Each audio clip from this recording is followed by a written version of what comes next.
My life was all about parties and fun. Life was carefree and full of celebrations. I thought I had everything under control, that nothing could shake me. And then MS happened.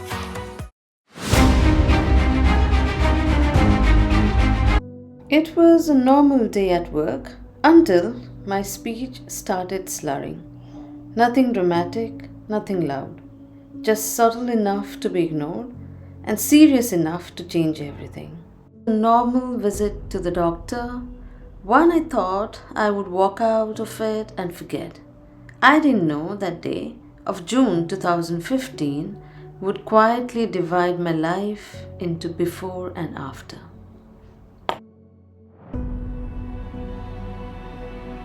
MRI followed, the waiting, the uncertainty, and finally there came the diagnosis. Multiple sclerosis.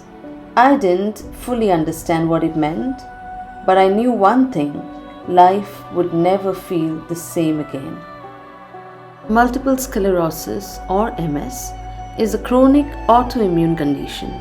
It happens when the body's immune system mistakenly attacks the protective covering of the nerves called myelin.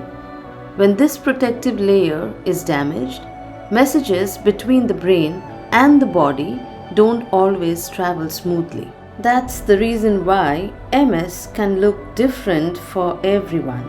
For some, it affects movement, for others, vision, speech, balance, memory, or emotions. Symptoms can come and go, they can change, and they can be unpredictable. I was hospitalized immediately for 3 days and put on high-dose steroid treatments. After 3 bottles of steroids, my speech gradually returned. What followed was a phase of uncertainty, meeting multiple doctors, seeking different opinions, until they all confirmed the same diagnosis: multiple sclerosis. I was devastated. It wasn't easy to accept, but I eventually realized I didn't have a choice, only the strength to move forward. Almost 6 months after being diagnosed, I started with an oral medicine called Dwivedee, but my body didn't respond well to it. In 2017, my body continued to surprise me. I experienced mini paralytic episodes, seconds where my body froze and fear took over. Then came the hardest part of all. I lost my eyesight. I couldn't see with my right eye. For 3 months, I lived in darkness, not knowing if I would ever see again. What people don't often see are the invisible symptoms. The fatigue that doesn't go away with rest.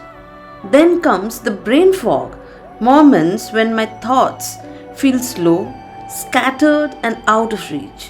Words I knew escapes me and focus becomes a struggle. Not to forget the mood swings, emotional highs and lows I couldn't always explain. Frustration, sadness, irritability. That's the hardest part of living with MS. It is one of those many invisible illnesses where pain doesn't always show but is deeply felt. MS is not contagious. It is not caused by stress alone, and it definitely is not a death sentence. With the right treatment, awareness, and self-care, many people with MS continue to live full and meaningful life. Then came 2018, and everything began to change. My treating doctor, Dr. Bhatia, he started giving me Rituximab, and for the first time in a very long while, my body felt supported, not attacked.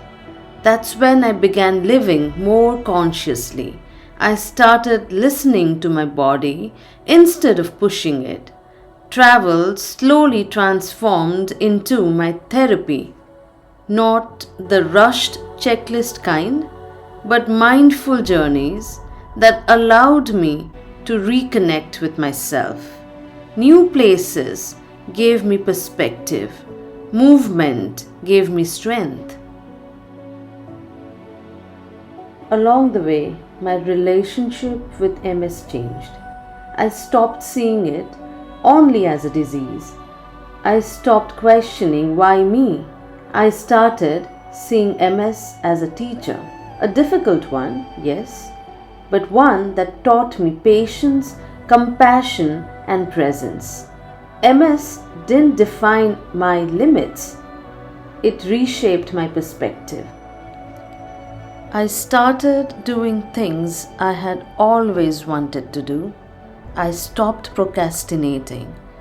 I stopped waiting for that perfect time. Life no longer became about someday, it became about today.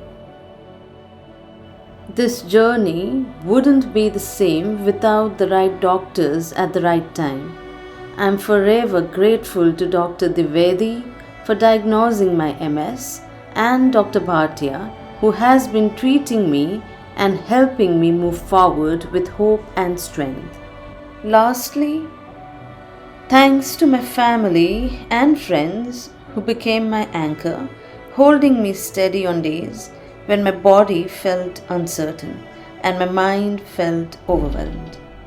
Their love, patience, and belief in me carried me through moments I couldn't have survived on my own.